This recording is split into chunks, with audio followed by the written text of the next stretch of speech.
Kula badhe tangget soal kholwat. Jadi selama ini kita masih munyer-munyer di alam mukasafah.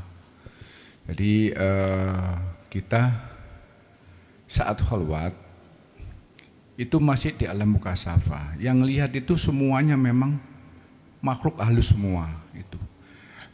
Spontanitas kita memang pertama ada rasa takut. Setelah itu kita langsung spontanitas itu yang kita baca itu lari ke ayat kursi. Setelah itu kita langsung entah itu jin, entah itu apa, itu terus melihat, terus. Tapi dalam hati kita itu kadang-kadang rasa takut itu ada, tapi terus. Terus ternyata akhirnya spontanitas kita baca itu. Nah, itu gimana, Rom? Assalamualaikum warahmatullahi wabarakatuh. Waalaikumsalam warahmatullahi wabarakatuh. Assalamualaikum warahmatullahi wabarakatuh. Para pemirsa yang dirahmati Allah Subhanahu wa taala, pada kesempatan kali ini kami akan menyajikan sebuah tausiah dari Kiai Haji Mukhlason Rosyid atau Kuson dari Mojokerto. Semoga apa yang disampaikan oleh beliau bisa memberi manfaat bagi kita dan bisa menjadi pencerah perjalanan kita hidup di dunia dan di akhirat kelak. Semoga Kiai Haji Mukhlason Rosyid senantiasa diberikan kesehatan oleh Allah Subhanahu wa taala dan diberikan umur yang panjang sehingga dapat selalu membimbing kita ke jalan Allah Subhanahu wa taala. Amin ya rabbal alamin. Alhamdulillah, dalam kesempatan malam hari ini kita masih diberikan Allah anugerah dikumpulkan di sini majelis dalam rangka taklim muta'alim yang pada malam hari ini kita akan membahas tentang betul enggak perkara buruk dan baik itu datangnya dari Allah. Betul enggak perkara jelek, buruk dan baik itu datangnya dari Allah, dan manusia tidak punya hak apapun untuk bisa melakukan hal itu. Berkenaan dengan materi pada malam hari ini, Allah memberikan keterangan dalam surat Al-Anbiya ayat 35. Biar clear, api elek iku sangka endi.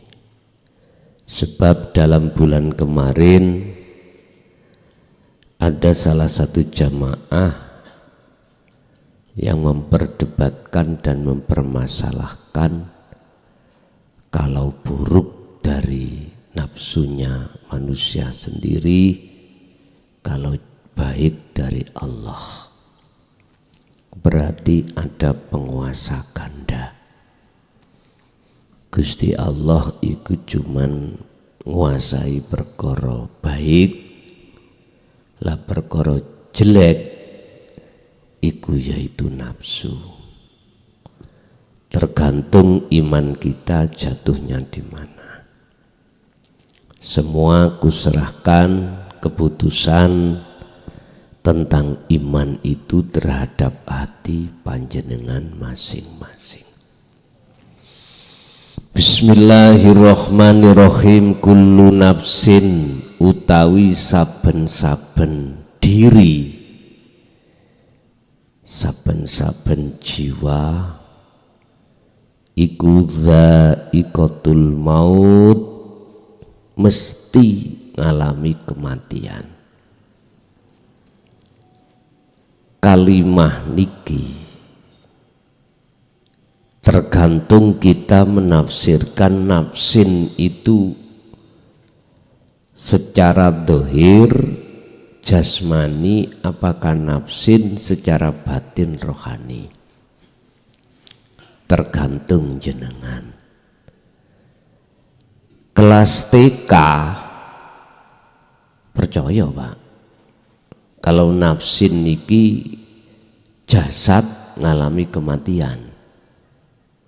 Buktinya siapapun kita di dunia ini mesti mati. Entah urusan matinya lewat jalan yang bagaimana jasmaniah ini, berbagai macam cara Allah. Ada yang lewat karena sakit, ada datangnya itu lewat kecelakaan, baik kecelakaan di darat, di laut, ataupun di udara. Ada orang mati ini dengan cara dibiarkan Allah sampai tuwek, wis gak kuat opo-opo, ya tidak sakit, mati. Ada dengan cara dia tidak sakit tubuhnya, ujuk-ujuk mati, tidur nggak bangun-bangun, akhirnya mati. Yes. Anak SD itu tidak percaya, tapi yang kita hadapi bukan orang SD lagi Pak, mahasiswa kabeh, sampun sepuh-sepuh. Nafsin ini kita artikan jiwa ruhaniyah. Maksud ruhaniyah dha'iqatul maut, ngalami kematian, kematiannya hati, kematian ruhaniyah tatkala jenengan itu lalai pada Allah. Hati ini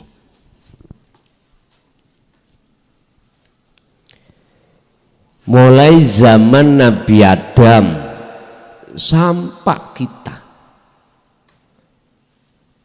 mesti ngalami mati ruhaniyah kita. Dikatakan hati yang mati, ruhaniyah yang mati. Ruhaniyah ini tidak mengenal hidup. Bahasa sederhana, hati jenengan lupa kalau Anda itu gak wujud. Yang wujud cuman Allah. Hati Anda itu lupa kalau yang punya kehendak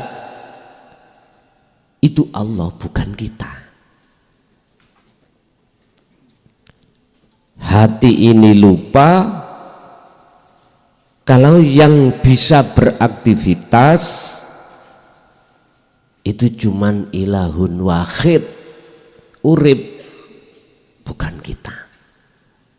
Lah, tatkala hati kita muncul rasa pengakuan diri kalau kita yang melaksanakan, inilah waktu zona di mana hati itu dikatakan hati yang mati. Dha'iqatul maut. Pengertiannya ayat itu di situ. Kapan masanya kita mati itu?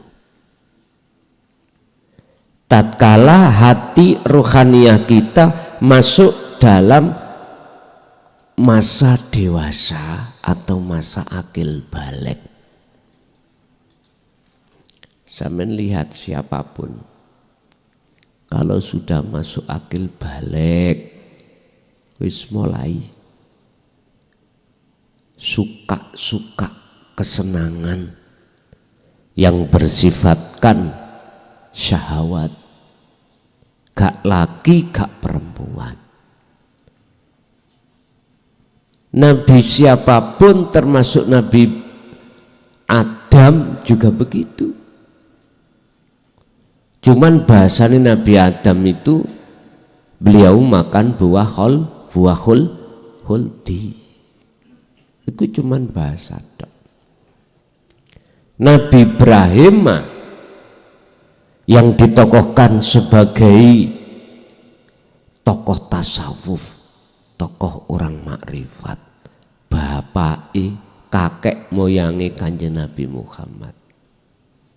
Sampeyan tingali di dalam surah Al-An'am 77. Beliau ketika melihat bulan, hadza Rabbi, itu Tuhanku. Awalnya iku maksudnya bulan,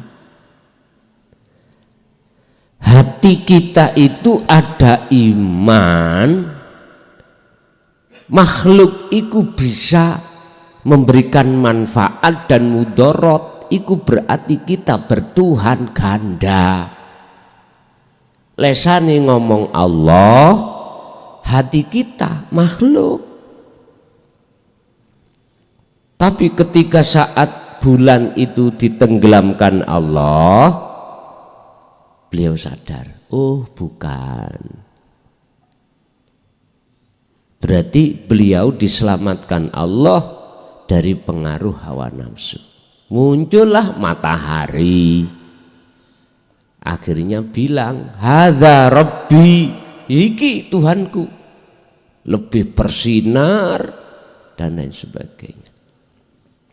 Jenengan ketika melihat indahnya duniawiyah, akhirnya hati ini kesengsem,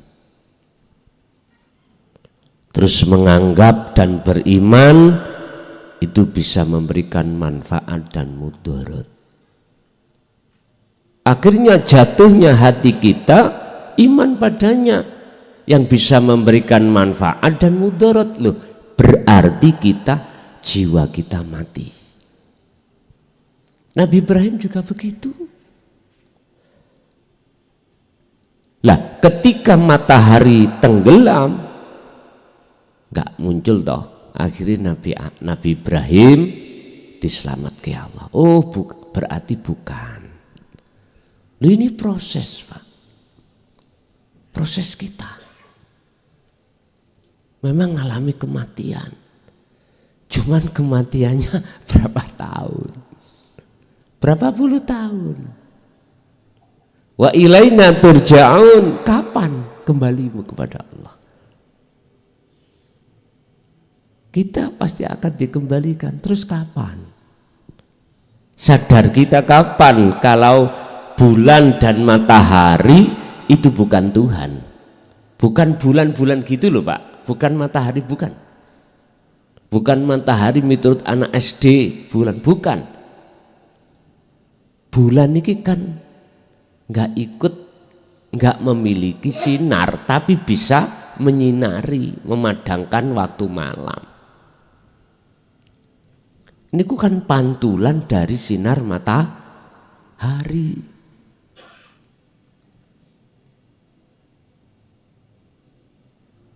Yang jadi pertanyaan, sampai kapan hati ini menduakan Allah dengan duniawiyah? Sampai kapan kita menduakan Allah dengan matahari? Wa zujina linnasi hubbus syahawah. Isi daripada duniawiyah minan nisa, garwa, wal banin, anak, konatiril wong kontoro, harta benda. Semua disebut makhluk. Yang makhluk ada dua jenis, bulan dan matahari, materi dan non materi. Pertanyaannya, sampai kapan kita seperti itu? Jawabannya masing-masing kepala. Yang jelas Allah sudah menetapkan kullu nafsin dha'iqatul maut. Ruhaniah kita ngalami kematian. Wis. Urusan berapa tahunnya udah kita tutup. Yang penting masih ada kesempatan sisa hidup kita di dunia ini untuk wa ilaina turja'un, kembali pada Allah.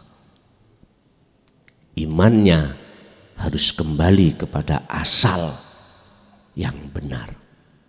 Caranya bagaimana? Bon, nanti ikut sebagai jawaban solusi aja. Kita fokus membahas tentang masalah perkara buruk dan perkara baik. Wana belu lan nguji sapa ingsun Allah kum ing sira kabeh diuji bisyari kelawan perkara elek. Ingsun Allah, aku akan menguji, kami akan menguji terhadap dirimu dengan perkara buruk. Maksudnya bisyari buruk itu macam-macam. Ada 4 makhluk yang Allah jadikan sebagai ujian terhadap kita. Pertama, bala dan maksiat. Ini buruk. Miturut kacamata manusia dikatakan buruk. Bala dan maksiat. Jadi bisyari itu menempati 2 hal, maksiat dan bala. Bala itu ujian yang gak enak. Contoh, garwa sampean ngalor ngidul ngecemas nggih, dikasih belanja 1 juta bahkan 10 juta kurang, tidak ada rasa terima kasihnya. Mending wong nak ngode pertigan perempat kayak orang ayo matur suwun, ngoten nggih. Ada yang mengatakan matur suwun Pak Haji, wah 2000 regone Pak Ha. Loh, siapa ngerti anak wali liwat? Loh, nggak tahu kita. Iku padha mek donga lho ya. Padha mek donga. Garwa kita dikasih sak wulan 1 juta, mecoco wae. Bosok dikasih 10 juta, mensem. Tapi jawabe gak enak. Seulan maneh ngeten nggih Pak nggih. Gak mesti sama. Sing suami dimasakno ngene ya dianggap gak cocok kae. Kurang pedes lah, kurang asin lah. Mangkan ibu jenengan nek masak sampean tuki bapak iku uyah ambek lombok. Nek kurang asin ben ngambil uyah, nek kurang pedes ben nyeklus lombok. Wis ngoten mawon, mboten susah-susah. Lu eneng lho wong, ada seorang suami itu ngecemesan iku wonten. Ada, Pak. Tapi wong lanang wong wedok ngecemesan iki biasa anake cerdas.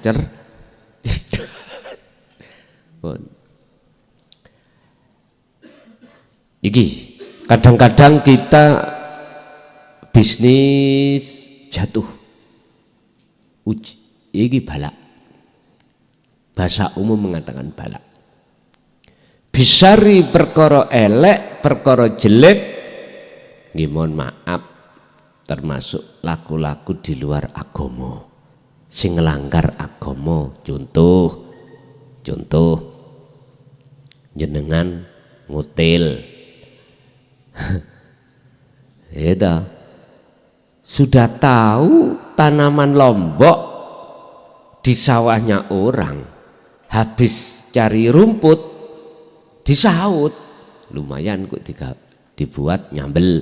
Sudah tahu, iki termasuk jelek. Jelek lagi sana penghibur wanita, penghibur laki. Wis. Niki bisari Gusti Allah iku nguji. wal khairi, dan perkara bagus. Bagus iku menempati dua, taat miturut syariat dan nikmat. Bagus berarti lawan kata dari dua tadi. Coba dilihat, fitnatan kelawan dadi ujian. Wis, kalau ini ujian sing memburu toh guru bukan murid, laksana seperti itu. Artinya yang membikin lakon bisyari wal khairi kan sudah jelas, wanablu, lan aku nguji nang awakmu. Berarti Allah tak. Cuman berhubung hati kita tertutup oleh sesuatu, akhirnya tidak bisa menembus di balik syarri wal khairi. Itu ada wujudnya Allah. Akhirnya bantah, Pak. Tapi bantahnya itu dasar, ada ayatnya. Kalau jelek dari nafsumu sendiri, tapi kalau baik datangnya dari Allah. Lah, pertanyaannya, dua ayat ini tabrakan apa ndak? Terserah jenengan. Kalau menurut saya sih nggak tabrakan. Tergantung kita mentafsiri nafsi itu kemana. Nafsu itu kemana? Nun faksin, nafsu artinya diri. Kalau bahasa orang Jawa, ingsun. Hatimu ingsunnya ketakholi apa ketajalli.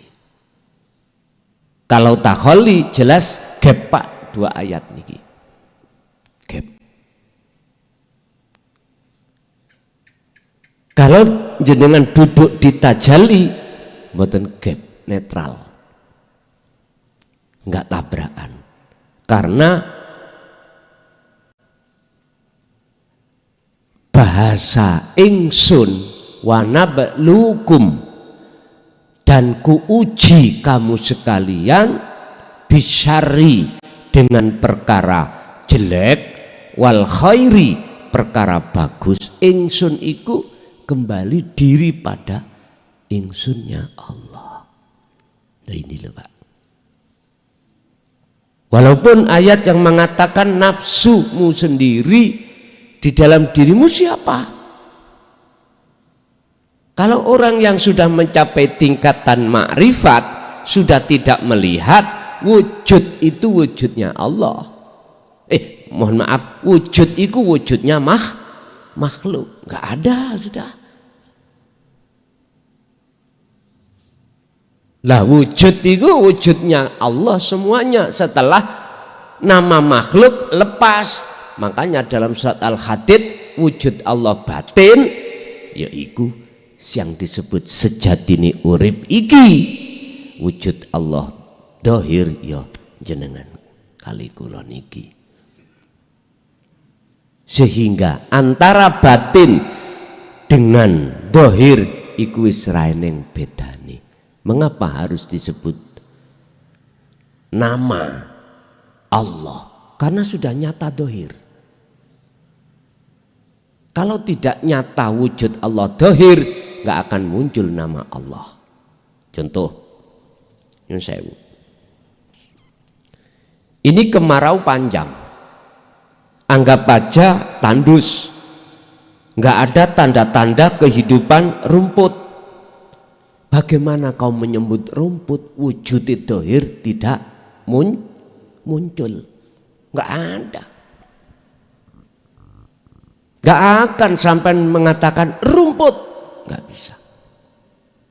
Sama, sampai dihadapkan telur, mana sampai akan mengatakan ayam, wong wujudnya ayam belum datang, masih wujud telur. Tapi ketika saat hujan diturunkan Allah, muncullah wujud dohirnya rumput, baru nama rumput metu rumput. Begitu. Sama. Ketika ayam itu dikremi oleh babon, akhirnya netes telur tadi, akhirnya jadi ayam. Muncullah nama ayam. Pertanyaannya, siapa yang kasih nama? Siapa yang kasih nama rumput? Siapa yang kasih nama ayam? Bingung wis. Nek bahasa TK, ya biyen bapak mbah sak mendhuwur lak ngono. Iki jawaban TK. Aku pingin jawaban mahasiswa. Siapa yang memberikan nama Allah? Dirinya sendiri. Sama. Siapa yang memberikan nama ayam? Dirinya sendiri. Tandanya apa? Berkokok. Siapa yang memberikan nama kucing? Dirinya sendiri. Tandanya apa? Meong. Maka nenek sampean krungu meong, gak mungkin. Petekmu makan apa? Makan ikan, gak mungkin toh. Mesti ngomong kucingmu, lah ngoten toh? Gak mungkin. Ngomong pitikmu, ngeong kok pitik. Yes. Niki Pak, muncul nama Allah itu karena sudah nyata wujud dohiri Allah. Wis, urusan wujud dohir Allah. Wis iki sampean kesakai ya. Wujud nyatane dohir Allah sing durung dong lebokno kesak kancingen. Sibukno kholwat dzikir sirul asar ben cetuk ketemu nang wujud nyatane batin Allah dulu. Dengan sendirinya nanti jenengan akan paham wujud dohir nyatane Allah. Gak usah dibuat pusing. Ngaji tasawuf asing tujuannya buatan pusing. Gak usah dibuat ngeluh. Santai mawon. Kayak rokok-rokokan dulu. Gak usah. Terus sampean paksa metenteng. Nyantai. Terus bagaimana pemahaman yang benar kalau di belakang baik dan buruk itu datangnya dari Allah?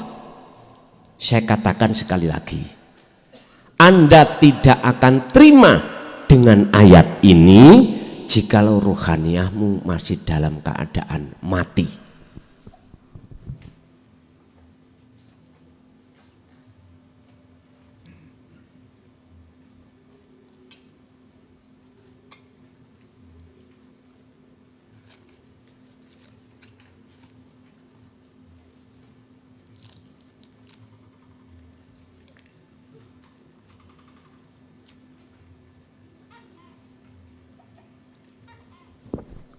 Sekali lagi,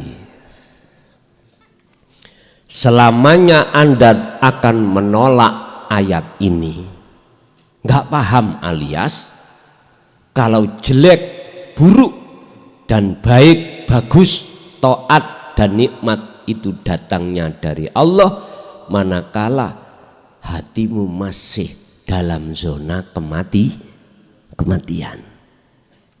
Boten saged nrimo. Makanya tolong keterangan ayat ini sing durung paham lebokno kesak jaiten sing sambil nunggu hidayah Allah. Wis.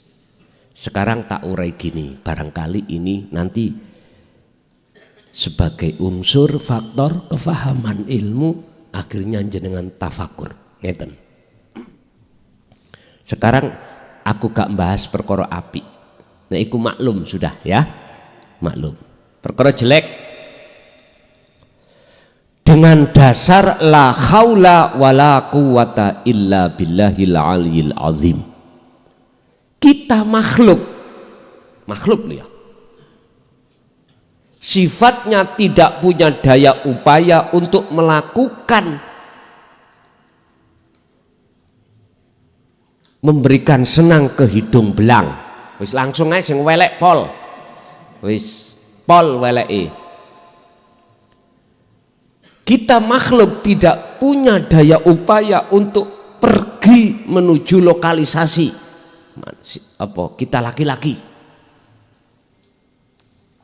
Wala quwata, dan kekuatan untuk melakukan itu enggak ada. Jikalau itu terjadi illa bil, wes ini hadis sahih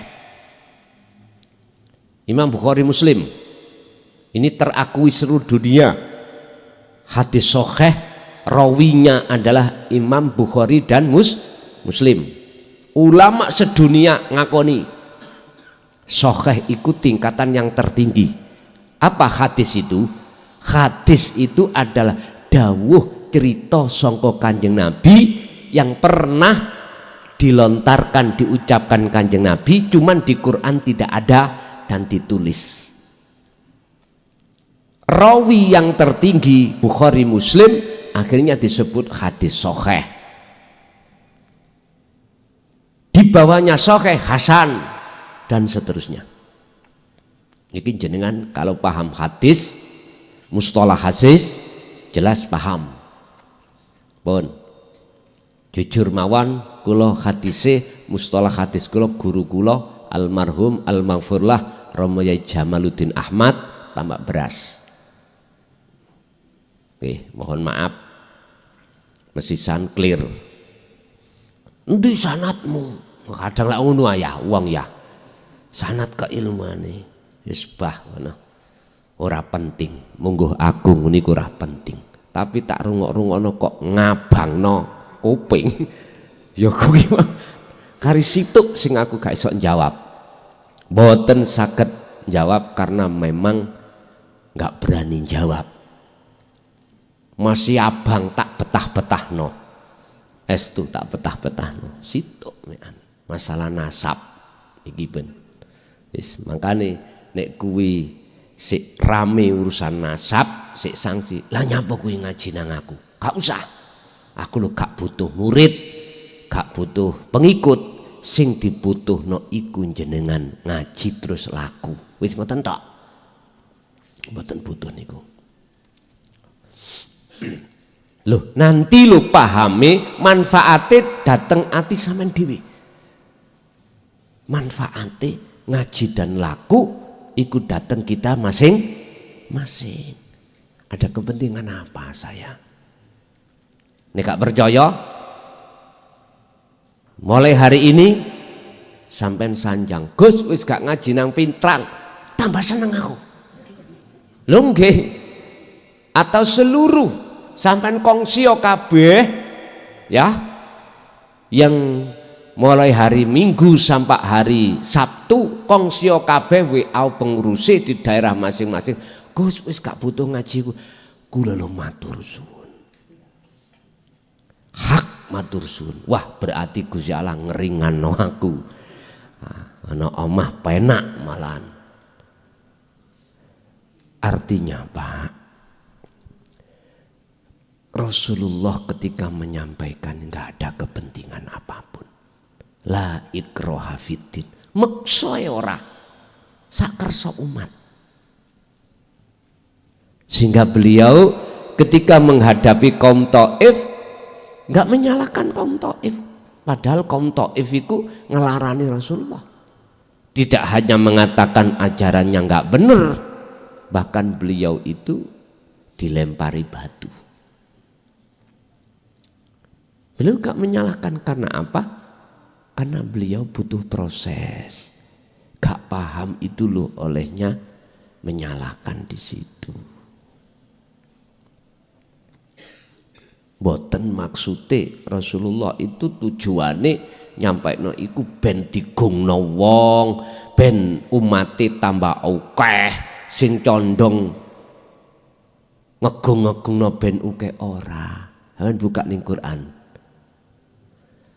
Wa ma arsalnaka illa mubasysyiran wa nadhiran. Wis cukup iku tok.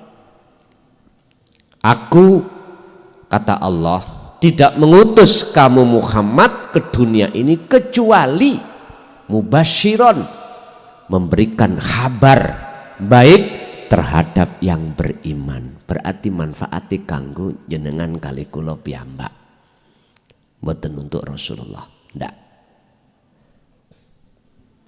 Mubasyiran, kabar baik. Wis, wa nadhiran,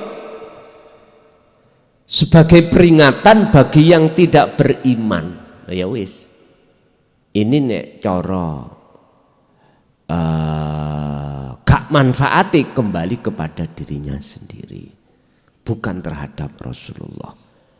Sehingga dua kategori ayat ini, kalimat ini, gak ada sedikit pun unsur Rasulullah punya hak bisa memberikan petunjuk, tidak ada. Tidak ada hak untuk memaksa umatnya untuk mengikuti beliau, tidak ada. Dan juga tidak punya hak beliau itu untuk memahamkan mereka, tidak ada. Berarti yang punya hak memberikan petunjuk, mempunyai hak memberikan kefahaman cuman Gusti Allah. Wis. Dengan dasar makhluk itu sifatnya la haula wala quwata, maka si A berangkat ke lokalisasi, jikalau tidak digerakkan Allah itu ya ora iso berangkat. Tinggal pertanyaane fitnatun, ditutup fitnatun mutlak sebagai ujian.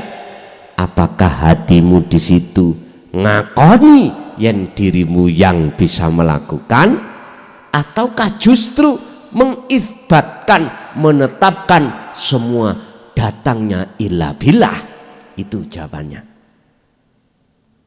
Berarti taholika hatimu, tajalika hatimu. Ini yang tahu hati panjenengan masing-masing. Saya katakan sekali lagi, Anda tidak akan pernah bisa hati duduk di tajalli menetapkan akunya Allah selama jiwa ini masih kegolong jiwa yang mati. Mboten saged. Wis, iku wis mesti seperti itu. Tapi jikalau hati kita sudah tidak ada di dalam masa kematian, berarti hidup, maka otomatis tajalli. Wis. Sebetulnya Pak, bukan persoalannya yang dibicarakan itu baik buruk. Baik buruk kan jenengan menamakan. Kita menamakan baik karena nyatane dohir baik. Buruk karena nyatane dohir buruk. Iku pandangan manusia. Sekarang pandangan Allah bagaimana? Kita mandang nang Allah. Jangan hanya mandang dari sisi manusia, syariat, tapi pandanglah dari sisi Allah, hakikatnya bagaimana. Yang mestinya harus kita urai adalah apa maksud Gusti Allah menggerakkan si A laku jelek, si B laku bagus. Apa tujuan Allah? Apa maksudnya? Ini yang harus kita urai, bukan mempersoalkan nek apik teko Allah, nek jelek teko nafsunya diri manusia sendiri. Bukan itu.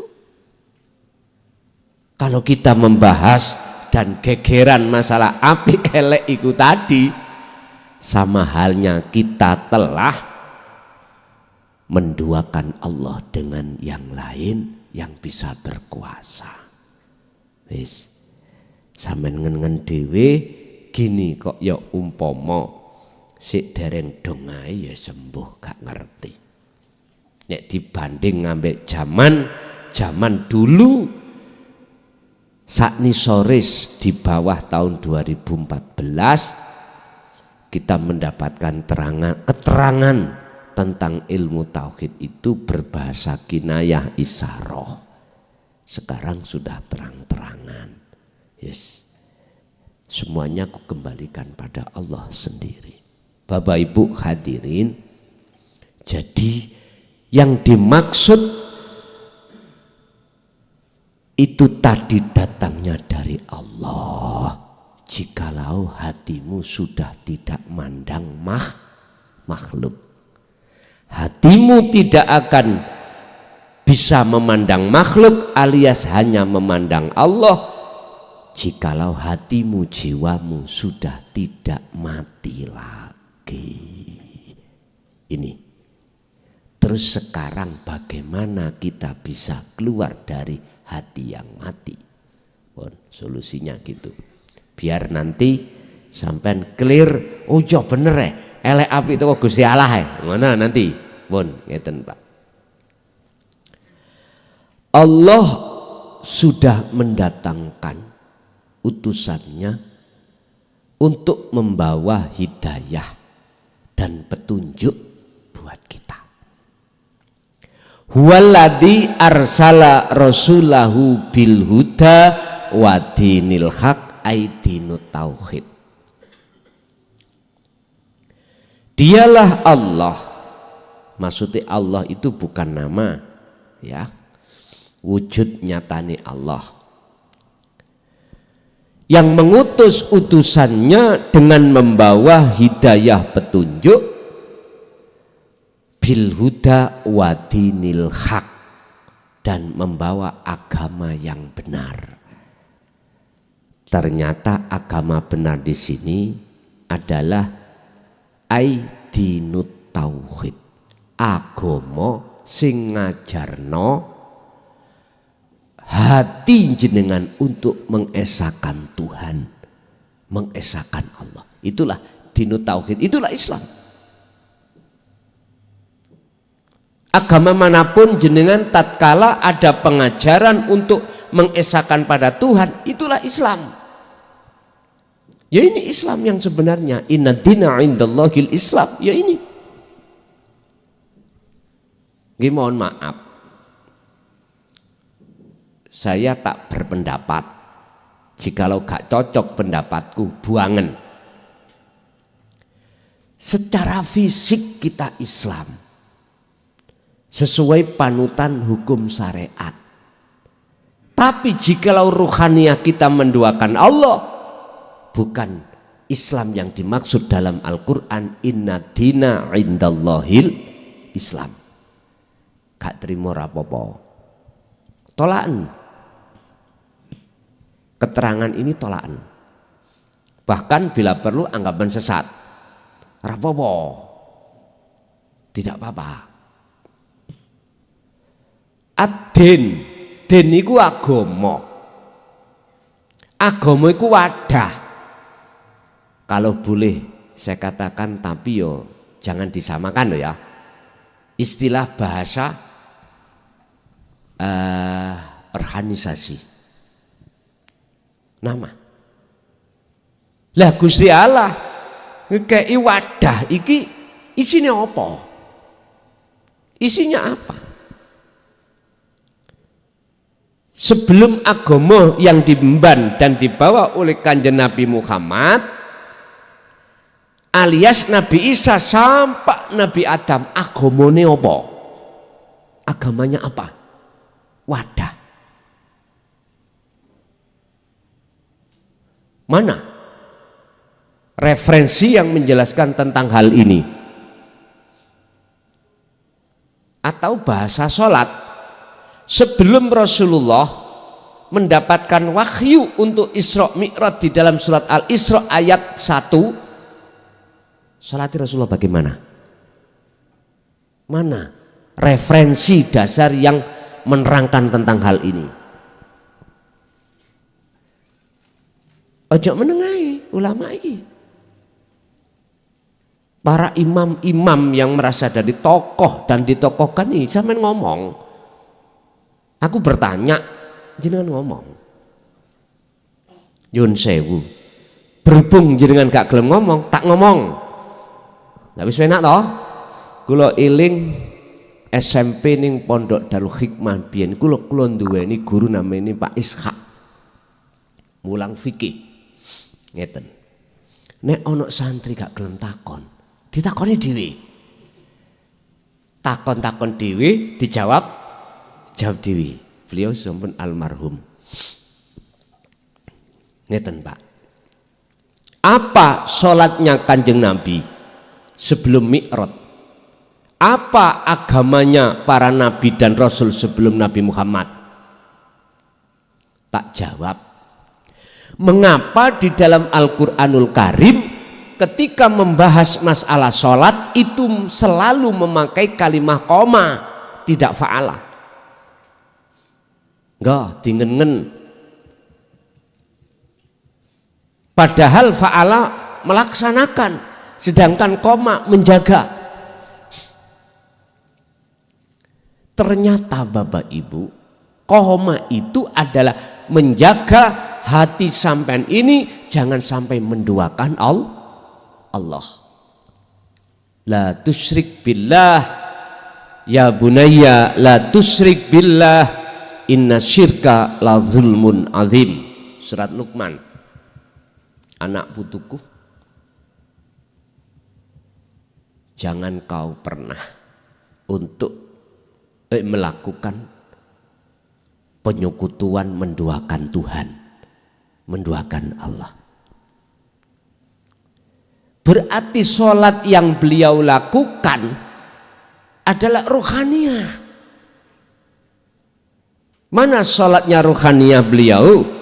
Yang dimaksud dalam satu ayat ini wajhatu wajhiya, menghadapnya hati ruhaniyah pada nyatane urip di dalam segala aktivitas apapun itu.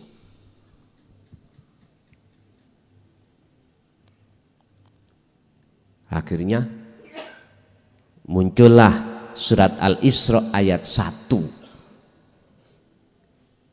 sebagai wahyu perintah untuk Rasulullah Mi'raj mendapatkan tugas sholat 50 waktu yang pada akhirnya menjadi 5 waktu, akhirnya dijadikan sebagai rukun Islam. Rukun Islam, sholat secara fisik. Lah ruhaninya kemana? Udah. Sekarang agama yang dibawa oleh para nabi dan rasul sebelum Kanjeng Nabi agamane apa? Sama dengan Kanjeng Nabi. Islam, tapi Islam yang mana? Sampeyan bukalah sejarah ning Quran tentang para nabi dan rasul, hanya satu. Anikbudullaha wastanibut tauhid. Ajaran yang mengarahkan jenengan ini untuk menyembah terhadap anikbudullaha. Ijun sewu namanya walaupun tidak Allah, tapi maksud substansinya adalah ilahukum ilahu wahid, Tuhan yang maha esa. Wong Jawa gampang, sholat daim yang tujuannya adalah untuk mencapai kesadaran mutlak bahwasanya kita makhluk sadar tidak wujud, yang wujud hanya urip. Lah ini, makanya kita tidak akan bisa ahad ke zona ahad manakala dalam diri kita masih terasa wujud kita itu sebagai makhluk. Gak bisa. Makanya dijadikan sebagai harga mati oleh Allah. Jikalau Anda ingin bertemu Allah, tidak ada selain Allah dalam hati sampean. Wala yusyrik bi'ibadati rabbihi ahada. Ini sebagai syarat harga mati. Jikalau kau ingin bertemu Tuhanmu, dalam hatimu sudah tidak ada wujud selain Allah. Al-Kahfi ayat 110 ini. Salah satu syarat jikalau kau ingin bertemu terhadap Tuhanmu, maka wala yusyrik bi'ibadati rabbihi ahada. Selain Allah jangan ada kewujudannya dalam dirimu, termasuk dirimu. Jadi kita akan bisa paham sepaham-pahamnya, baik dari secara ilmiah ilmu ataupun laku, manakala hati Anda sudah keluar dari kematian. Cara keluar dari kematian jenengan ini harus bertauhid, titik. Terusnya ayat liyudhirahu ala dini kullih. Didatangkan keterangan ini untuk mengalahkan ajaran-ajaran yang sebelumnya kita menganut ajaran kolonial, di mana ajaran yang kita menduakan Allah. Wis, saya tidak menyebut agama Pak ya, dari agama mana enggak. Mana ajaran yang mendoktrin, mendogma Anda bahwasanya selain Allah itu bisa memberikan manfaat dan mudarat, sirnakan. Kalau miturut makna dari murad liyudhirahu ala dini kullih, agama yang mengalahkan agama yang sebelumnya. Ngerti loh. Saya tidak bicara agama, saya bicara ajaran. Tauhid didatangkan oleh Allah lewat Kanjeng Nabi niki untuk mengalahkan ajaran kita yang sebelumnya kita diajarkan untuk beriman pada selain Allah. Contoh, apa Pak niki? Brand susu, kalau jajali.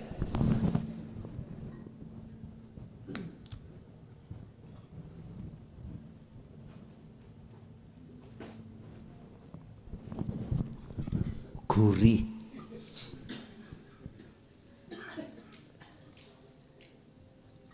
Kalau diajarkan supaya beriman, gurih itu dari brand susu. Inilah harus kutinggalkan. Kalau diajarkan, mohon maaf jangan tersinggung. Saya memandang dari sisi hakikat, bukan syariat. Syariat itu bener. Memang kalau tidak minum brand ya gak terasa gurih. Cuman kita nggak sadar di dalam brand itu siapa, ada siapa. Sebab tidak ada tempat sejarum pun kecuali dipenuhi wujudnya Allah. Jenengan tanti framing dikongkon beriman sing jabut nyawa malaikat Isra. Lah ngoten nggih. Syariate wis bener. Makhluk jasmani kita ya kudu percaya karena realita. Tapi persoalannya adalah ruhaniah kita, iman kita. Iman kita harus dan wajib miturut tauhid. Makanya dikatakan mengesahkan Allah itu jangan ada malaikat, jangan ada selain Allah. Mengesahkan itu apa toh, Pak? Mengakadkan Allah dari segala hal apapun. Hati kita wajib beriman, yang menjabut itu hanyalah Allah. Ben rodok ben supaya tidak kuping panas Gini loh Kang, sederhana. Malaikat secara syariat bener, tapi nek gak dikongkon Gusti Allah, ning kuno nek gak ono Allah apa iso? Malaikat sebagai makhluk iku iso laku dhewe. Wis tafakuro, ngen-ngeno. Bener apa gak? Lagi cara jawaban sing padha entengi. Iya ya. Tak pikir nek Gusti Allah gak ngongkon, nek Gusti Allah gak gerakno malaikat ya ora iso. Sebab Qur'ane mengatakan Allahu khalaqakum wa ma ta'malun. Nek hadise la haula wala quwata illa billah. Iya tak rasa-rasano ngajine ya ono bener. Kat biyen ya. Cuman Anda barusan sadar lah ngoten toh. Sama Pak jenengan. Dulu kita juga gitu, berontak. Awalnya berontak. Tafakur Anda yang seperti itu jangan berhenti. Nanti Anda akan diberikan petunjuk Allah sendiri untuk sampai pada kebenaran mutlak. Akhirnya ajaran tauhid ini Anda tadinya menolak, akhirnya sebagai makanan pokok. Sedina ae nek mboten ngrungokno ngaji ngelu Pak. Lho nggih, nek pun kadung gandrung mboten penak. Estu sampai ada yang diperjalankan Allah ngarit lho. Nggowe apa jenenge iki ning kuping niku? Headset. Nggih. Headset. Bahkan tadi pagi itu saya dapat tamu dari Mojo Agung. Anaknya. Tapi sing gandrung wong tuwane. Tapi matek pun wafat. Sampun enggak salah 7 harinya. Terus rawuh madosi medet teng griya kula. Kala wau kepanggih. Intine takok, matine bapak iki gak krana Allah. Ana sing mateni. Ngoten. Lah terus lah apa mboten sampean laporno polisi? Kula ngoten. Penyono dhek sing mateni bangsa halus. Ana maneh ha iki. Terus cerita-cerita bendina niku bapak niku ngalor ngidul, oyong-oyong HP pun tuwek. Hadi mara teng griya kula dikengken download dina iki. Terus sak gomole, digomole disetel ambek rokokan ambek ngombe kopi. Lah kopi didamelno putrane buatkan putranya di rumahnya, putranya enggak diminum, diadai plastik. Lah apa Pak sampean bungkus plastik tak ombe ning omah kok ambek ngrungokno kajiane klason. Ngoten. Wong sepuh punan, pun mati pitung dina. Ya gak adik loro-loroan, mulih teko yugane mantuk terus oleh kabaran Pak ora ono. Ngoten. Pak ora ono. Anggepane dipateni bangsa adik tanggane nggih ngompori ngono. Ngoten lho. Bapak Ibu sing ndadekake menjadikan dia gelo. Apa bahasa Indonesia gelo itu? Kecewa. Ket mbiyen dikongkon ngeterno nang kula. Mboten purun-purun anake. Mboten purun-purun. Dianggepe apa sing kula jiniku mungguh anake mangkak bener. Ngoten lho. Tapi dipeksa pake dikon downloadno. Ya purun ngoten. Nah, ketika saat pertemuan tadi akhirnya cair ono kesadarane sedikit walaupun sik bentrok-bentrok. Wis ra apa-apa iku proses beliau. Nyun sewu Pak. Segitune kita itu ketika saat Allah membuka pintu hati kita tentang ilmu dan memahami, kita gandrung. Apalagi kalau sudah mau laku, sudah laku, membawa beban rindu untuk bertemu Allah. Bon, nek wis iki sampeyan kagem ajan Rasulullah, wong Rasulullah oleh menyampaikan di Quran kan, walau karihal musyrikun, walaupun aku dibenci seluruh umat sak dunia, tetap tak sampai no. Itu Rasulullah, tetap disampaikan. Makane seneng pol Pak nek jenengan Gus libur ya wis iki umat wis gak menginginkan pun matur suwun sing kathah. Nggih. Matur suwun. Wong Rasulullah menyampaikan walaupun dibenci loh Pak, tetap beliau sampaikan. Walau karihal kafirun, dalam ayat lain walaupun dia itu ajaran diingkari oleh umat, tetap beliau sampaikan. Ini kita bicara bagi panjenengan golongan yang ingin keluar dari kematian jiwa. Tadi kan bagaimana solusinya kita keluar dari kematian jiwa? Ya reinkarnasi Pak, bangkito. Artinya berbangkitlah kau dari tidur panjangmu yang berpuluh tahun menjadi budaknya hawa nafsu. Berbangkitlah, jadilah budaknya Allah. Caranya itu tadi, ilmu. Trimonen ajaran tauhid ini. Amal lakonono kholwat setiap saat dan waktu. Kanjeng Nabi aja diaturi Allah bab masalah kholwat lewat dzikir. Wadhkur isma rabbika bukrata wa asila. Siang malam beliau selalu hatinya dzikir. Dzikir yang dimaksud di sini adalah hati eling sadar bahwasanya apa yang muncul dan timbul terhadap makhluk itu sumbernya tidak dari makhluk tapi dari urip, yaitu Allah Subhanahu pun. Gampang toh? Gampang nek gelem. Nek gak gelem yo angel. Estu Pak. Hanya itu yang perlu kita tekuni, zikir.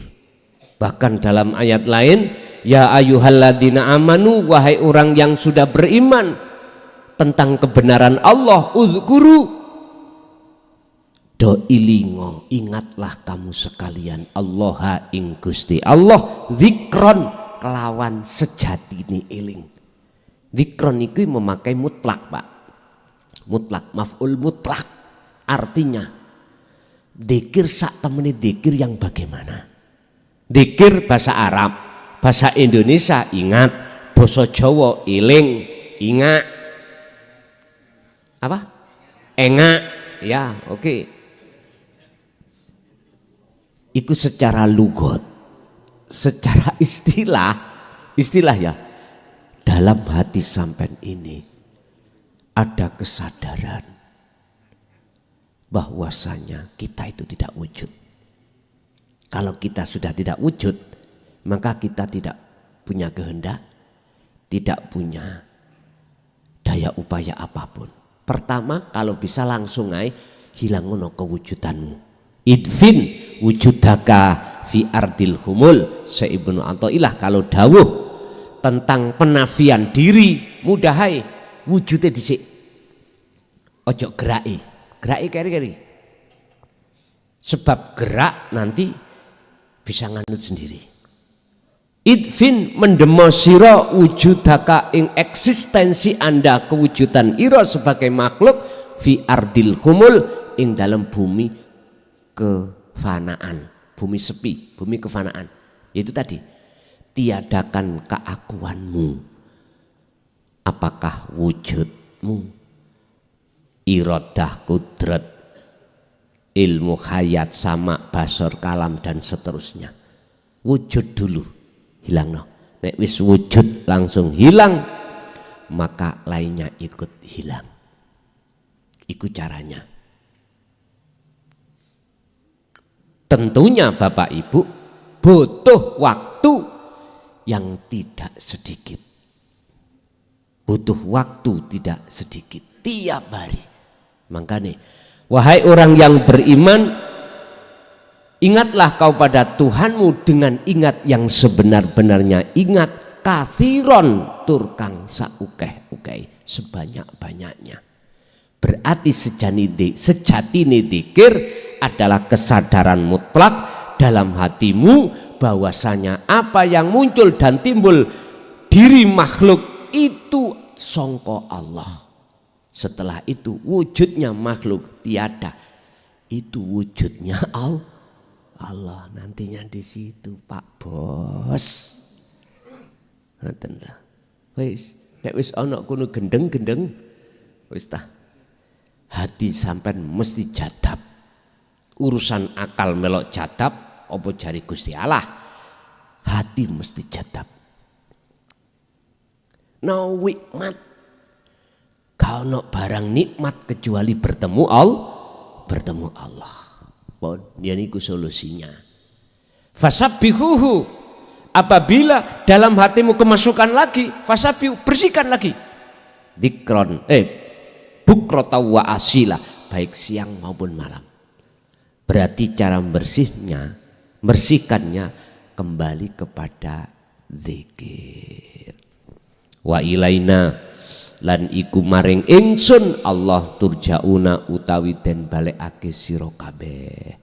Pun sadurunge jenengan dibalekno dalam kematian secara syar'i, sudah jenengan kudu bangkit dulu sebelum nanti dibangkitkan hari secara syar'i. Nek jenengan kalau panjenengan itu sudah berbangkit dari matinya hati yang berpuluh tahun ini di dunia menuju bertemu hidup, maka nanti jenengan sudah tidak mengalami hari kebangkitan yang dialami oleh orang-orang syariah. Sik bertentangan sian. Sik bertentangan. Rapopo. Karena apa? Karena masih belum paham. Enggak wis paham lah. Jenengan akan mengerti sendiri. Wis gak apa-apa. Makanya nek ditanya, bagi orang yang makrifat, surga dan rokok itu ada enggak? Nah, orang yang bermakrifat ya. Nah, wis gak kanggo bahasa kula. Bahasa kula bukannya tidak ada. Engko ngomong tidak ada digegemi. Sing gak paham. Oke, wis gak kanggo. Karena yang disebut makrifat adalah amal arif, la yarawna li anfusihim syai'an bal yusyahiduna annal fa'ila huwallahu ta'ala. Sing wujud iku ana Allah tok, sak liyane Allah wis gak lho disitulah letaknya gak kanggo. Padha mek ngene. Jenengan kalau sudah di sini kanggo enggak mobil dalan sing kok liwat mang? Wis gak kanggo. Prei. Tapi engko sampean mulih kanggo mana? Kanggo lagi. Wong jawab saya di sini kok. Kalau saya jawab di sini, saya katakan, oh sudah enggak berguna. Tumpaanmu tadi kendaraan sudah enggak berguna. Buktinya digeledak ning jaba. Jalan-jalan sing sampean lewati ya sudah sampean tinggalkan. Saya jawabnya di sini. Tapi kalau saya jawabnya di rumah nanti habis ngaji ya saya konggo. Karena kau posisi masih di jalan. Nanti kalau sudah di rumah wis gak kanggo maneh. Pun Bapak Ibu hadirin jamaah rahimakumullah. Dalam ayat lain, bagi orang-orang yang dikatakan orang yang bejo banget, sungguh beruntung, bagi orang-orang saat di dunia ini sudah bertemu Allah. Qad aflahal mu'minuna alladzina hum fi sholatihim khoshi'un. Ini Pak, sungguh beruntung bagi orang-orang ketika saat masih di dunia ini bertemu Allah. Bahasanya sholatnya bisa bertemu Allah, diterangkan sebagai sholat yang khusyuk di sini. Ya sudah, tinggal kita milih ayat yang mana. Wa qala aidan qad khasiral ladina kadzdzabu biliqa'illah. Sungguh sengsaralah bagi orang-orang saat di dunia mendustai pertemuan terhadap Allah. Gak mau ketemu Allah. Ketemu nih iku senengane sakliyane Allah. Monggo. Wis, semua itu sudah diberikan dan diajarkan Allah terhadap kita sebagai hambanya. Nanti jenengan tinggal pilih yang mana, monggo kerso. Bapak Ibu, kesimpulan, semua apa yang telah diberikan Allah 4 perkara, bala, maksiat, nikmat, taat, itu semuanya datangnya dari Allah sebagai ujian bagi kita. Pertanyaannya, kita memandang makhluknya 4 ini, apakah memandang yang namanya Allahnya sebagai pengendali?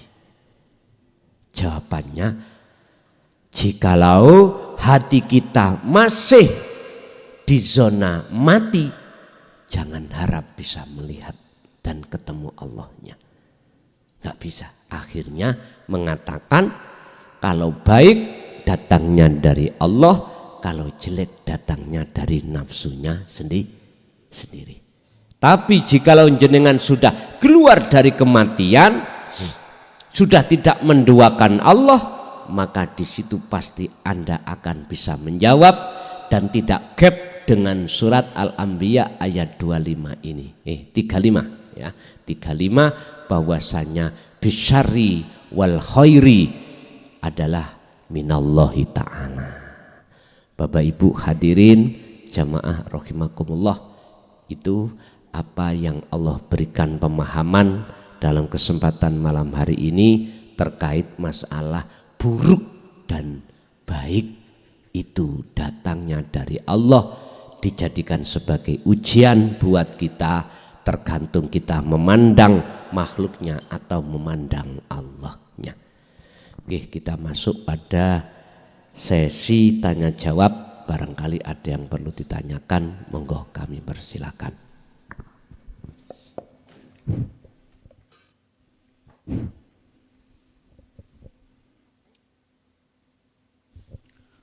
Assalamualaikum warahmatullahi wabarakatuh. Nun saya Gus, untuk lebih menaukiti ini wonten ada keterangan di kitab Jawa Risalatul Qusairiyah karangan Imam Qusairi. Koreksi bila salah. Mekaten Gus. Sababul adab wujudul hijab. Sababun nikmat wujudul ma'rifat. Sababun nikmat wujudul ma'rifat. Sampun Gus. Wassalamualaikum warahmatullahi wabarakatuh. Waalaikumsalam warahmatullahi wabarakatuh. Niku nek cara proses lawuna. Lawuna. Aku watuk ya sebabe rokokan.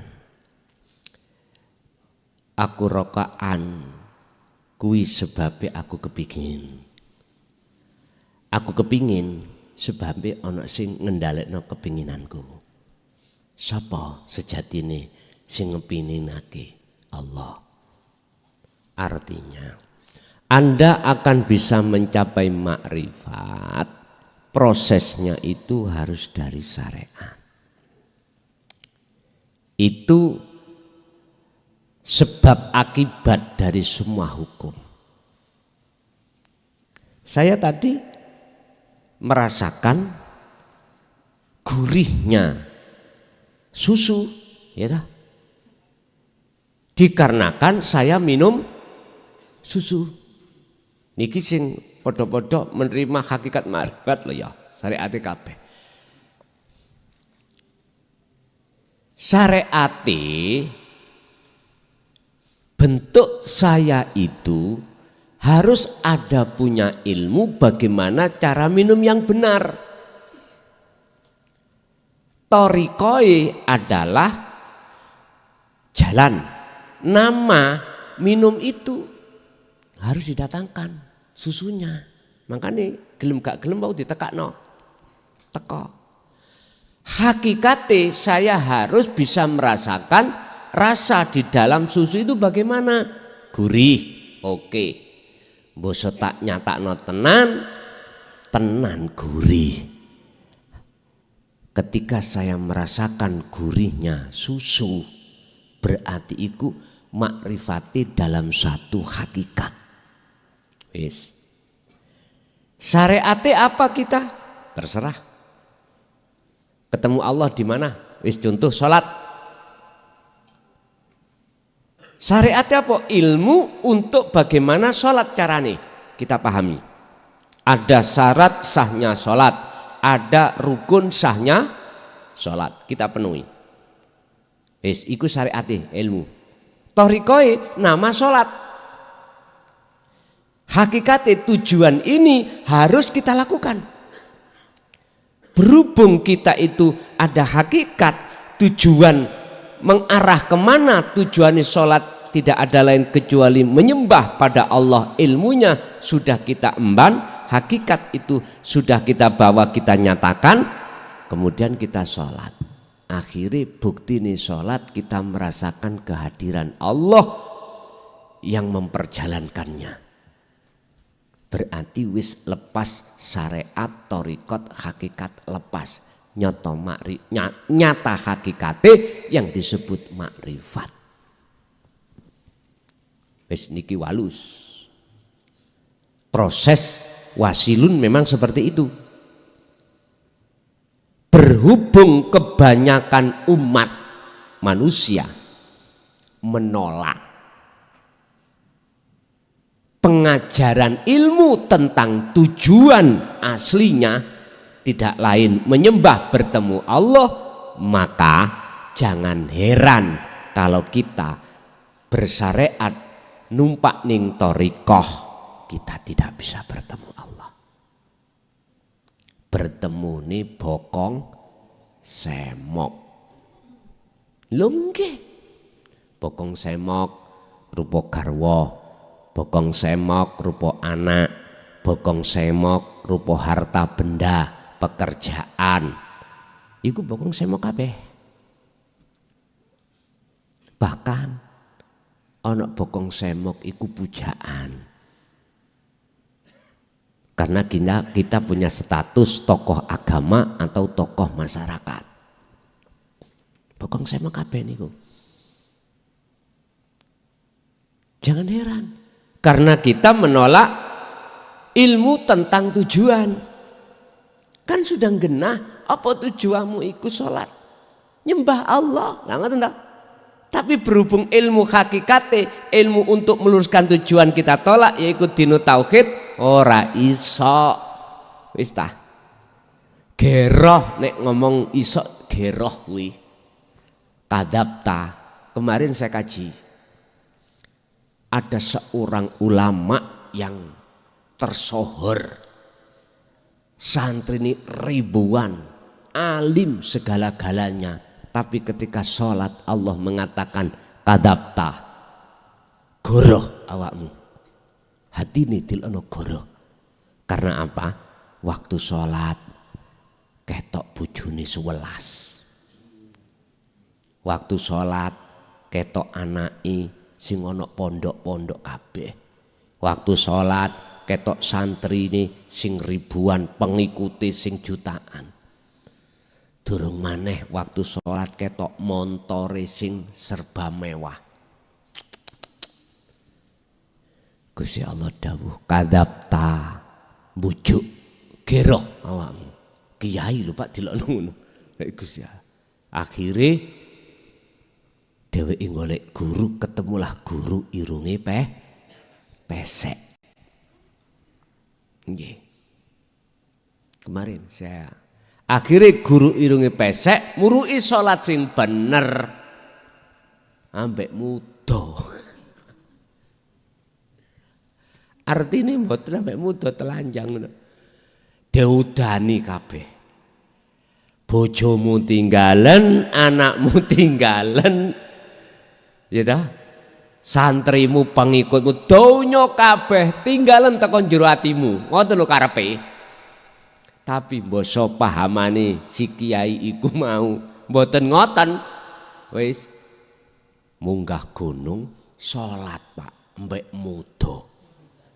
Akhire Gusti Allah dawuh sodakta cocok bener.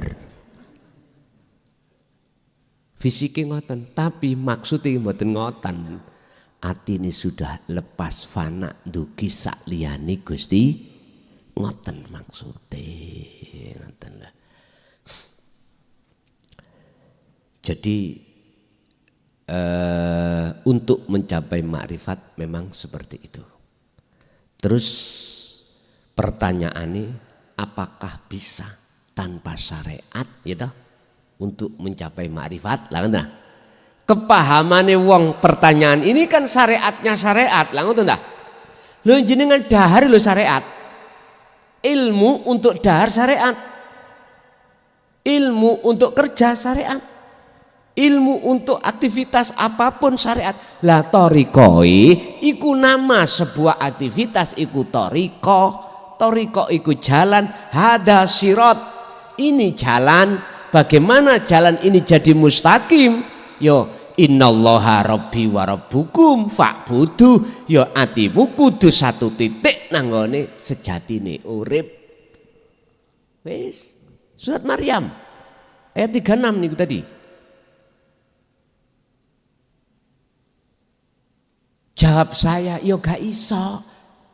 Cuman syariat ini adalah seluruh aktivitas apapun ilmunya namanya syariat. Lah nama aktivitas itu adalah thariqah. Laksana sampean ke sini, yo gak iso sampean niku lepas dugi kendaraan. Kendaraan niku syariat. Walaupun sepeda pancal, walaupun sandal, iku sampean iki ya tumpahan. Bisa lepas dugi thariqah? Enggak. Pada saat jenengan masih belum ning makrifat, masih perlu, nggak bisa sampean lepas dari thariqah.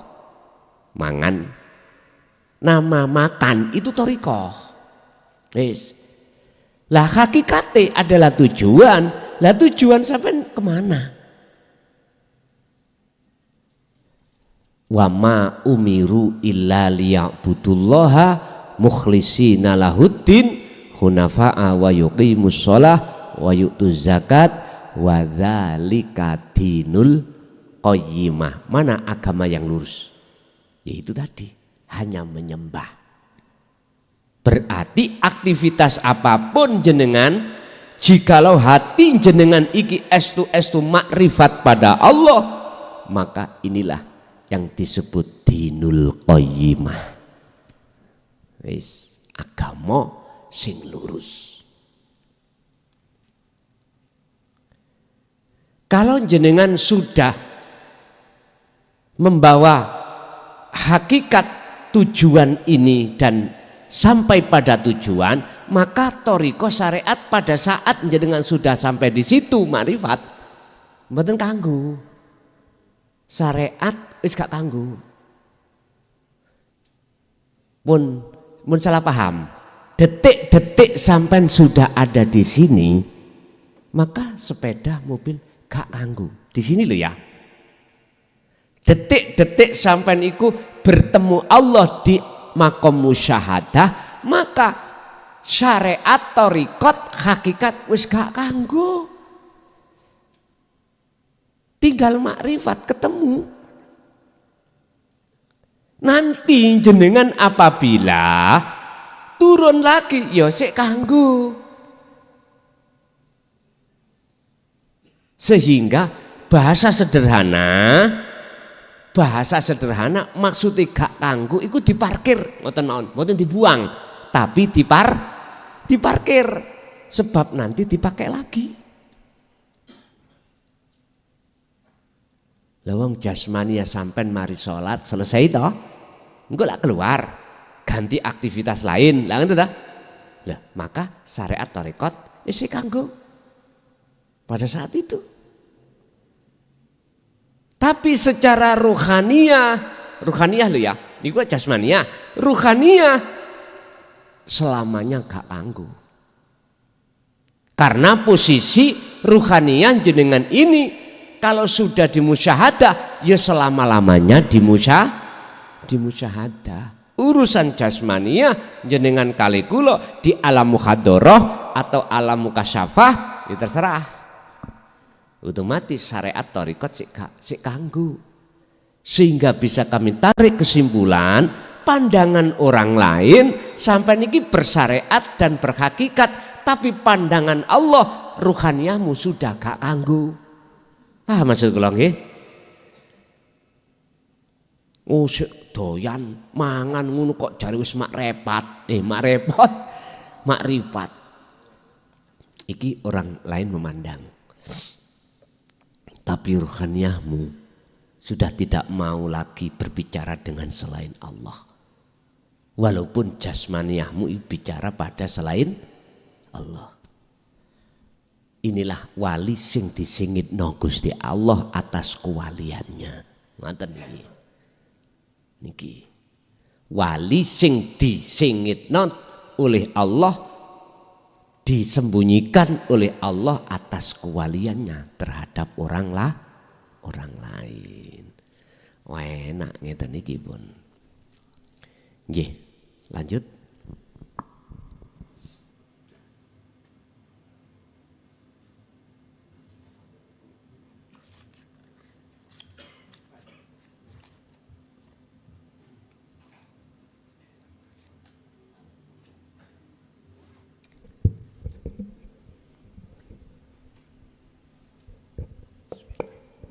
Assalamualaikum warahmatullahi wabarakatuh. Derek tanglet guys, niki babakan sholat. Sholat itu kita mulai dengan takbir dan salam. Namun dalam pergerakan ini ada beberapa sab-sab. Yang pertama yang merukukkan aku Allah. Yang kedua yang merukukkan Allah. Yang ketiga kok tambah gendeng Gus. Jadi yang rukuk Allah, yang tambah itu tambah sampel. Nah pertanyaannya, apakah itu benar? Yang kedua, apakah itu termasuk yang dinamakan khusyuk atau yang lain? Saya kurang tahu. Terima kasih Gus, itu aja. Assalamualaikum warahmatullahi wabarakatuh. Waalaikumsalam warahmatullahi wabarakatuh. Orang ingin mendapatkan mutiara di dasar laut, orang itu harus tenggelam semakin ke dalam menuju dasar laut. Wajib. Karena mutiara itu adanya di dasar laut. Urusan jenengan mlebu sak kapale terserah. Terserah jenengan. Nek cara kula, kapalku tak delen ndukur. Kula silem tanpa nggo baju, telanjang malah lebih enak. Tapi harus punya akses.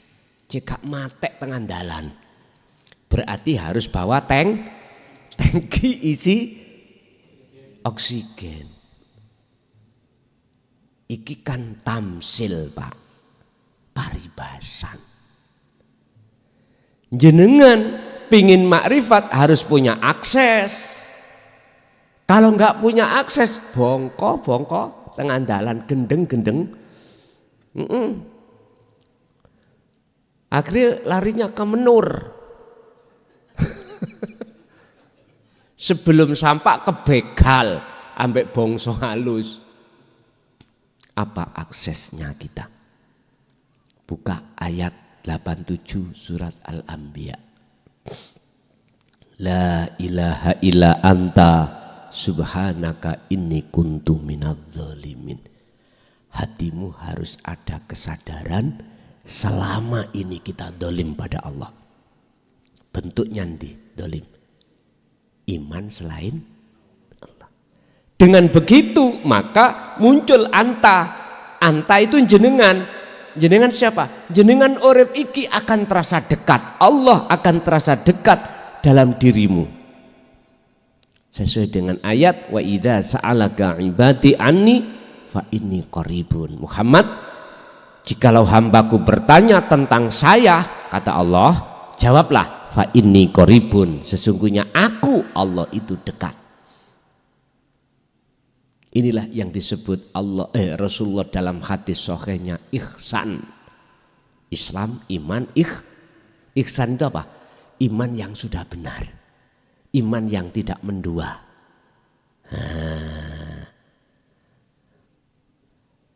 Kita akan terasa Allah itu dekat dan tidak ada selain Allah jikalau Anda membawa akses sirul asar. Titik. Ini akses. Dzikir inilah akses jenengan untuk bisa sampai mendapatkan mutiara. Kalau jenengan ini tidak membawa dzikir sirul asra atau nafi itsbat, atau jenengan pemfanaan keakuan diri sebagai makhluk dan mengitsbatkan keakuan Allah, wis ta masih kuwi thariqah sampai ratusan tahun wiridmu gak iso. Ora iso. Dicoba sampean Beijing silmu nanggone laut gak nggo tangki oksigen. Sebab semakin ke dalam iku kuping semakin teng-teng Pak. Karena memang tekanan.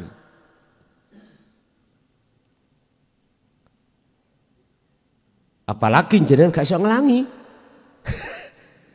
Gaya batu kan langsung wis gak mumbul. Makanya mengapa Rasulullah ketika sudah melewati alam mukasyafah, ketika Mi'raj di atas sab langit 7, malaikat Jibril mengatakan, Muhammad, bacalah tahiyat ini sebelum kau sampai ke Sidratul Muntaha. Kalau tidak, kau tidak bisa sampai ke sana. Tahiyat itu penghormatan, berarti akses itu sama halnya jenengan numpak pesawat nggawa tisu. Pak niki akses kula ditolak enggak? Kok sampean nggawa tiketnya diwaca? Oh ya, silakan masuk. Tisu digawa. Mboten saged. Pertanyaan dari Bapak tadi yang pertama, kok kula semakin gendeng, apakah betul-betul? Maksudnya gendeng jenengan wis gak bisa memberikan nilai dengan nilai berapapun zona di situ. Dan atau duniawiyah bagi jenengan sudah tidak ada harganya. Makanya bagi orang lain mengatakan jenengan sampel alias gendeng. Memang semakin masuk semakin gendeng. Semakin gila pada Allah. Otomatis niku. Jadi benar jawaban saya. Jadi tadi aku nih makhluk takholi digerakkan oleh Allah hidup. Oke, masih ada dua. Saya suwe aku nih makhluk hilang lewat proses takhali duduk kita jali aku nih Allah. Kok tambah gendeng? Iya, memang seperti itu. Karena jenengan ini asalnya dari anak kecil fitrah ra ngerti apa-apa, terus masuk balik ngerti apa-apa, akhirnya kembali lagi anak kecil maneh ra ngerti apa-apa. Wis gak rumangsa ngerti. Nek mau waktu balik ke atas jenengan sih merasa diri kita ngerti apa-apa yaiku. Bon. Yang kedua terkait masalah khusyuk. Gini ku khusyuk. jenengan sudah tidak ada iman kalau selain Allah wujud, yaiku khusyuk. Itulah khusyuk. Gambarane wong salat wis gak merasa jenengan yang melakukan salat, yaiku khusyuk. Berarti sing salat sapa? Allah. Inilah jenengan diwastani sampun mlebet akad, tidak hanya dikatakan ngerti wujud batine Allah, tapi juga wujud dohire Allah. Allah dohir, Allah batin, huwal awal wal akhir, wa dohiru wal batinu. Mekaten. Lanjut.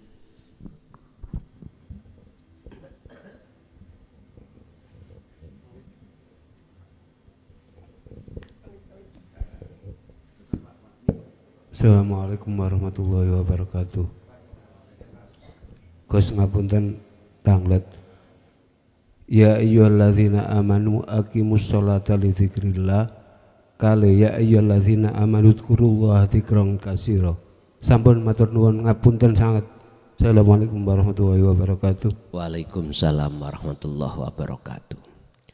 Kalau betul-betul sholat sampai akim sama. Cara fungsinya, maksudnya, kedudukan sama dengan jenengan iki menjaga dzikir, sama. Sebab wa aqimis shalah li dzikri. Tujuan jenengan salat li dzikri semata-mata eling menyang ingsun. Maksudnya eling salat iki duduk salatmu, Bos. Tapi sholatku ngono umpama Gusti Allah. Kok aku iki apa sih? Nah, ini maksudnya eling di situ. Jadi sama Pak. Jikalau akim itu betul-betul jenengan ini menjaga. Menjaga berarti akim maksudnya adalah jenengan itu ingat kalau itu bukan jenengan yang bisa melakukan sholat. Mekaten.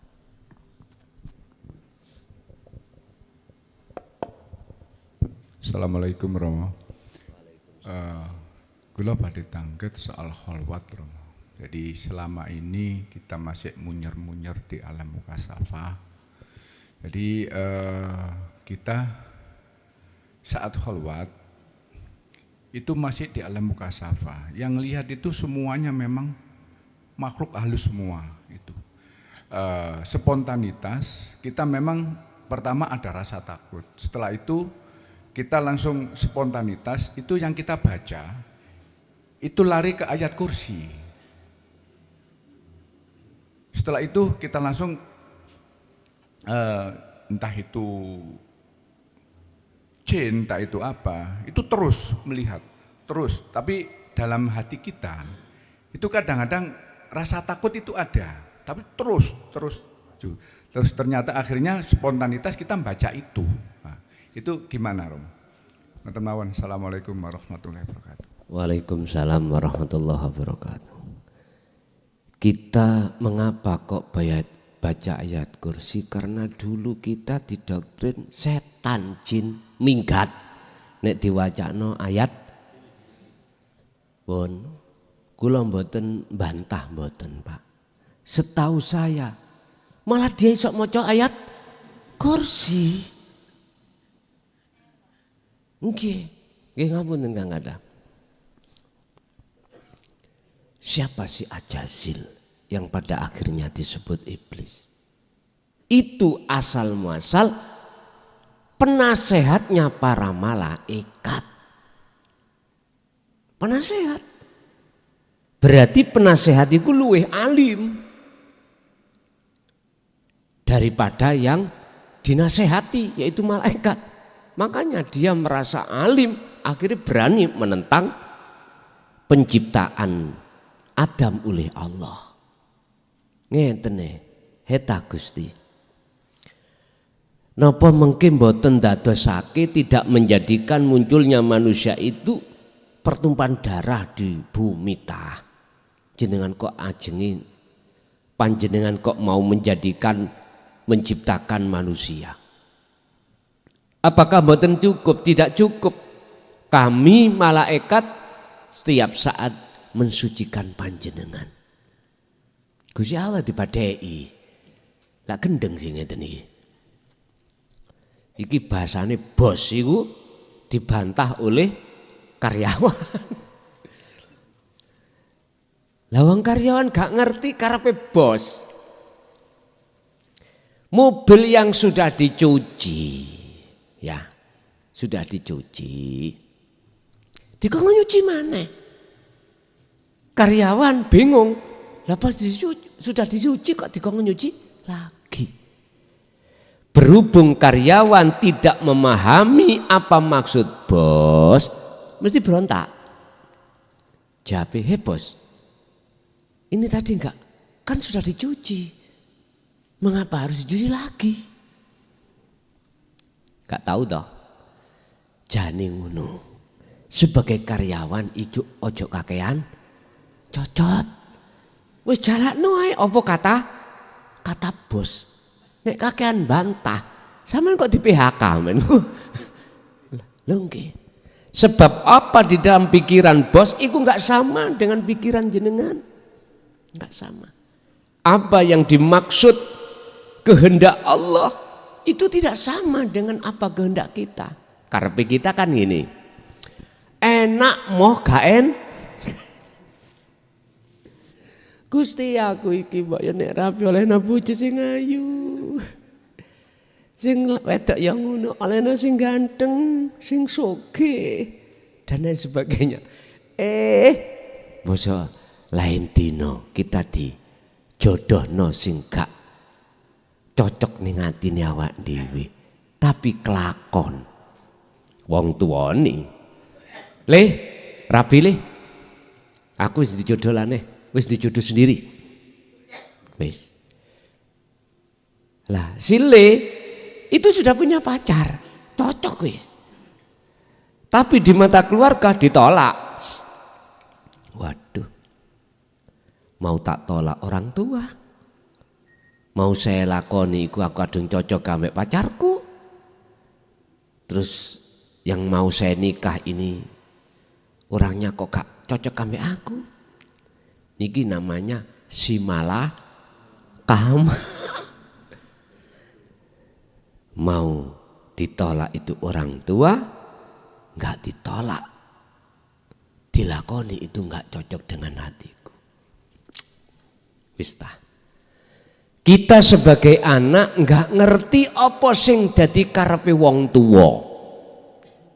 Pak, aku takok. Ada orang tua itu menyengsarakan anak. Gak ada.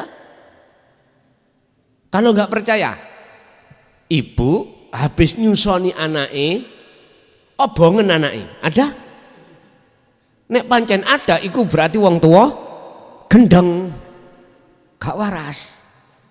Gak ada bu. Orang tua itu tega dengan anak. Sama, Allah juga begitu. Sama. Walaupun kita itu dikasih perkara yang gak enak, itu bentuk kasih sayang Allah. Cuman berhubung kita tidak menyelami apa yang menjadi kehendak Allah, kita selalu protes. Bisnis enak-enak lancar, dijatuhno Allah dengan cara Allah sendiri, dibujuki kancane. Ya dah? Akhiri kolab. Tanggungan bank banyak. Wis. Ini gak 1 2 loh ya. Sak pirang. Tapi coba kalau kita mau bertafakur apa maksud dan tujuan Allah seperti ini. Ternyata kalau boleh saya urun jawaban, otomatis jenengan iki nanti terima atau enggak bukan masalah saya. Apa? Allah sengaja menyelamatkan ruhaniahmu dari kematian panjang disebabkan karena harta itu. Iya, coba po, nek gak diringkes sama Gusti Allah, jenengan kemana hati Anda?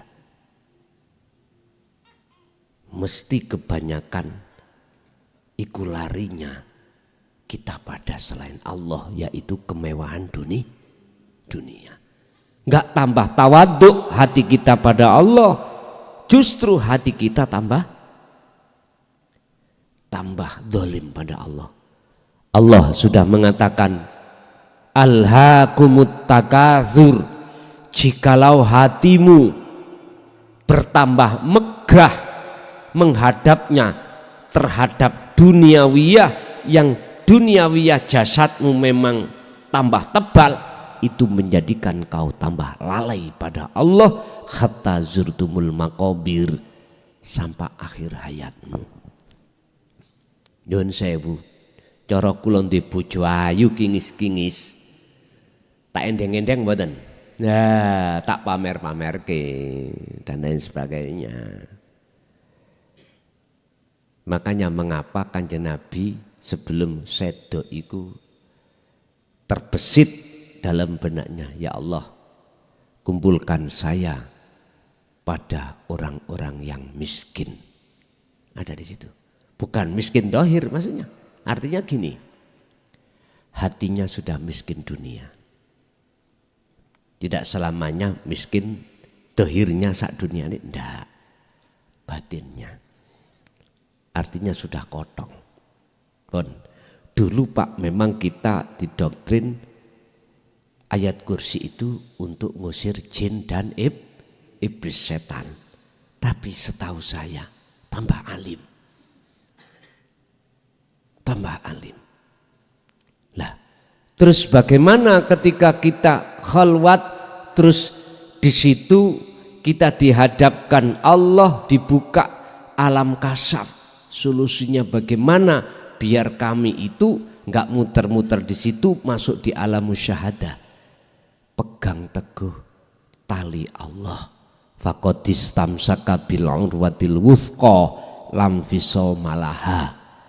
Tali Allah itu fungsinya bisa yakfur bitaghut, ninggalno wujud selain Allah, wa yu'min billah, dan bertemu wujud hanya pada Allah. Ternyata jawabannya proses sirul asrar. Niku. Fungsinya sirul asrar pertama kan ngeten, Pak. Meniadakan keakuan diri kita sebagai makhluk yang bisa. Dan atau kita harus memandang di dalam makhluk apapun itu yang berperan adalah Allah. Lah, ketika ketemu jin, ketemu iblis, kok jenengan mandang Allah, nama jin iblis lenyap. Akhirnya tinggal nama Allah. Lah, nama Allah inilah nanti jenengan akan diseret Allah di alam kefanaan, baru musyahadah. Niku carane praktis, Pak. Terus pertanyaan ini, apakah ketika saat itu sirul asrar tasih emut? Lah ngoten nggih. Tasih emut. Wis. Sing gawe, sing bersihno ati sampean saka wujud sakliyane Allah, asli bukan kita. Allah sendiri. Yang menjadikan jenengan emut memfusikan dzikir sirul asrar, ya toh? Atau tidak, siapa? Allah sendiri. Jadi di situ, Pak, kata-kata emut itu bukan berarti maksudnya sampean eling pesanku bawa dzikir sirul, enggak, dengan sendirinya. Nanti kalau fungsinya sirul asrar itu berlaku, maka jin dan iblis itu tiada. Yang nyata adalah wujud dohir dan wujud batin Allah. Pun tandane ya napa niku mengki? La khaufun alaihim walahum yahzanun. Hati sampean wis gak ana barang wedi. Tatmainnul qulub, hati sampean hanya yang berlaku rasa nyaman, tentrem, damai. Saya qulu alladzina qalu udkhuluha bisalamin aminin. Jenengan masuknya itu dalam keadaan aman, santau, begitu. Lah, makanya mengapa dalam ayat mengatakan bukrata wa asila. melatih kita di luar khalwat khusus itu semata-mata untuk membiasakan diri hati konsisten duduk di tajalli, begitu.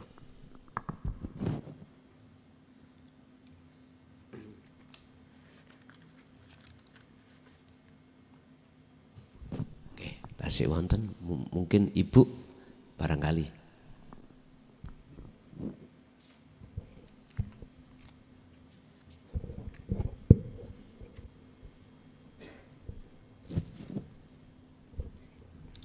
Assalamualaikum Gus. Niki tentang yang baiat kemarin. Niku kan ada bilangannya. Kita kan sebagai pekerja niku kadang pas waktunya zikir niku waktu bekerja. Sedangkan pada jumlahnya niku mboten tentu. Kadang mboten napa? Nggih, mboten tentu. Mboten nyukupi waktune. Nggih. Kadang waktu dalu niku kadang ketileman. Terus ditutukaken pas waktu selanjutnya niku dos pundi? Ngoten nggih. Yang beat karomah maksudnya. Oh ngoten, bon. Jikalau jenengan sudah riyadhah itu poso nika. Sudah selesai dengan hitungan ganjil. Maka selanjutnya untuk mengasah, sampean dulu sudah diberikan keringanan dari 183 menjadi 99. Kok sik ra cukup waktu nih? Karena memang tekanan waktu kerja.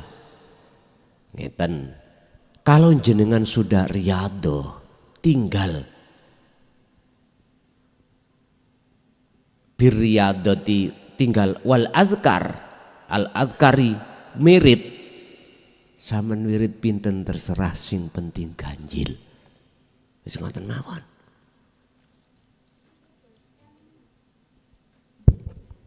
Kadang kan waktu nyambut damel iku mboten emut jumlahe ngoten lho Gus, sak melampahi ngoten. Oh ngoten ta, wis sak kersa.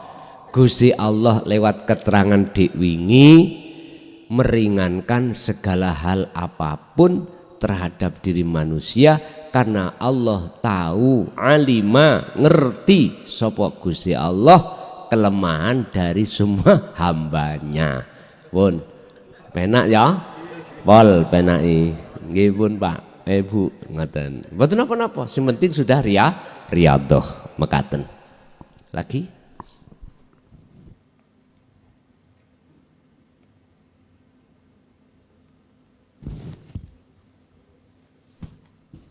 Sampun cekap? Nggih. Pun Bapak Ibu hadirin, monggo kita tutup suratul Fatihah. Mugia semua ilmu apa yang Allah berikan estu bagi kita dan keluarga kita dan anak keturunan kita, menjadikan anak keturunan yang solih dan solihah. Lahumul Fatihah.